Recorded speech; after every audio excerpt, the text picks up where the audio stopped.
जय हिंद दोस्तों। इस वीडियो में आपका स्वागत है। दोस्तों, आज की इस वीडियो में हम प्रतिस्थापन विधि के बारे में विधिवत अध्ययन करने वाले हैं, क्योंकि इस प्रतिस्थापन विधि पर आधारित जो सवाल होता है वह आपका दो चर वाले रैखिक समीकरण में पूछा जाता है। अगर बात करें दो चर वाले रैखिक समीकरण की, तो दो चर वाले रैखिक समीकरण में तीन आधारों पर आपके सवाल बनते हैं आपके बोर्ड के परीक्षा में। एक तो प्रतिस्थापन विधि, दूसरा आपका विलोपन विधि, तीसरा वज्रगुणन विधि। तो तीन विधियों पर आपके सवाल आपके बोर्ड के परीक्षा में आएंगे या फिर पूछे जाते हैं।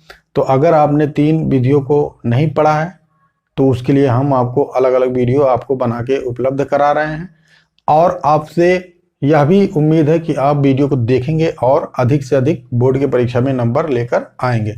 अगर बात करें पहले वाली विधि की, तो पहला वाला विधि आपका है प्रतिस्थापन विधि। तो आज के इस वीडियो में हम प्रतिस्थापन की विधि में अध्ययन करने वाले हैं। तो प्रतिस्थापन विधि क्या होता है? एक चर के मान को दूसरे चर के पदों में व्यक्त करके मान ज्ञात कर लेना। एक बार और समझ लीजिए, एक चर के मान को दूसरे चर के पदों में व्यक्त करके मान ज्ञात कर लेना। ठीक है, यही क्या होता है? प्रतिस्थापन होता है। प्रतिस्थापन का मतलब होता है बदलना। ठीक है, प्रतिस्थापित कर देना या फिर रख देना। ठीक है, तो उसके उपलक्ष्य में देखते हैं पहला सवाल। तो पहला है आपका 7x माइनस 15y बराबर 2 और x प्लस 2y बराबर 3। अगर मान लीजिए इस तरीके का आपके पास उदाहरण है, अगर इस तरीके के आपके पास सवाल आते हैं, कभी कभी दे देगा बराबर 0 दे देगा, तो उसमें आपको घबराने की और डरने की कोई आवश्यकता नहीं है। ठीक है, तो घबराने और डरने की कोई आवश्यकता नहीं। कभी बराबर 0 देगा, कभी बराबर 0 नहीं देगा, कभी आपके सामने समस्यात्मक प्रश्न दे देगा। तो समस्यात्मक प्रश्न देगा तो समस्यात्मक प्रश्न में आपको क्या करना है? रैखिक समीकरण युग्म बनाना है, उसके बाद प्रतिस्थापन विधि द्वारा हल कर लेना है। तो आपको डरने और घबराने की आवश्यकता नहीं है। अगर गणित विषय आपको कठिन लगता है तो गणित विषय को सरल बनाने के लिए आप हमारे चैनल मैथ रंजन को सब्सक्राइब कीजिए और हमसे जुड़े रहिए। गारंटी है कि आप कुछ ना कुछ बहुत ही आसानी से सीख पाएंगे। तो जैसे यह आपका है 7x माइनस 15y बराबर 2, इसको हम मान लेते हैं समीकरण 1। 7x माइनस 15y बराबर 2, इसको मान लेते हैं समीकरण 1। ठीक है, और x प्लस 2y बराबर 3, इसको मान लेते हैं समीकरण 2 मान लेते हैं।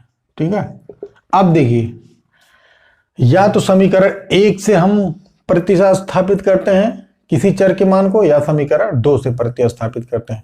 मान लीजिए अगर हम समीकरण 1 से प्रतिस्थापित करेंगे तो समीकरण 1 को लेना पड़ेगा। अगर हम समीकरण 2 को प्रतिस्थापित करेंगे तो समीकरण 2 से लेना पड़ेगा। समीकरण 2 से अगर मान लीजिए हम लेते हैं, समीकरण 2 से किसी चर के मान को प्रतिस्थापित करना है तो x प्लस 2y बराबर 3 हम लिखेंगे। ठीक है, अब x के पदों में हम y के मान को लिखेंगे या फिर y के पदों में x के मान को लिखेंगे। अगर मान लीजिए x के पदों में हम y के मान को लिखते हैं तो x बराबर हो जाएगा 2y, जब यहां पर चला जाएगा तो माइनस हो जाएगा 3 माइनस 2y। ठीक है, यह हो गया x के पदों में। ठीक है, अब इसको हम मान लेते हैं समीकरण 3 मान लेते हैं। ठीक है, समीकरण 3 में आपका x का मान हो गया, यानी कि x के पदों में आपने y के मान को रख दिया है। अब यहां पर समीकरण आपने 2 लिया है। ठीक है, समीकरण यहां पर आपने 2 लिया है, तो यहीं पर समझने की गुजारिश है। ठीक है, तो यहां पर जब आप समीकरण 2 लेंगे तो समीकरण 3 जो आपका बनेगा, यानी कि जो x का मान होगा, यानी कि जो x के पदों में जो y के मान को आप रखेंगे उसको समीकरण 1 में रखेंगे। ठीक है, अगर समीकरण 2 लेते हैं तो समीकरण 3 के मान को 1 में रखेंगे, और अगर समीकरण 1 लेते हैं तो समीकरण 3 के मान को 2 में रखेंगे। तो यही कंफ्यूजन होता है। तो हम क्या किए हैं, समीकरण 2 को लिए हैं तो हम समीकरण 3 के मान को किस में रखेंगे? समीकरण 1 में रखेंगे। तो लिख लो सीधा सीधा, समीकरण x का मान समीकरण 1 में रखने पर, समीकरण 1 में रखने पर जब x का मान समीकरण 1 में रखेंगे, x का मान समीकरण 1 में रखेंगे तो समीकरण 1 है आपका 7x माइनस 15y बराबर 2। ठीक है, तो 7x की जगह पे 3 माइनस 2y, ब्रैकेट में 3 माइनस 2y माइनस 15y बराबर 2 गुणा कर लेंगे। 7 का गुणा 3 में 7 त्रिक 21 माइनस 7 का गुणा 2 में 7 गुणाई 14y माइनस 15y बराबर 2। ठीक है, अब चर राशि आपको मिल रहा है और अचर राशि मिल रहा है। अचर राशि को हम दाहिने पक्ष की तरफ पक्षांतर कर देते हैं, चर राशि को बाएं पक्ष में रहने देते हैं। यहाँ देखिए सजातीय पद है तो 15y माइनस 14y। ठीक है, तो दोनों जुड़ जाएंगे, कितना हो जाएगा 29y हो जाएगा। चिन्ह कौन सा होगा माइनस का, बराबर। ठीक है, यहाँ आपका 21 है ही, 21 माइनस 29y बराबर 2।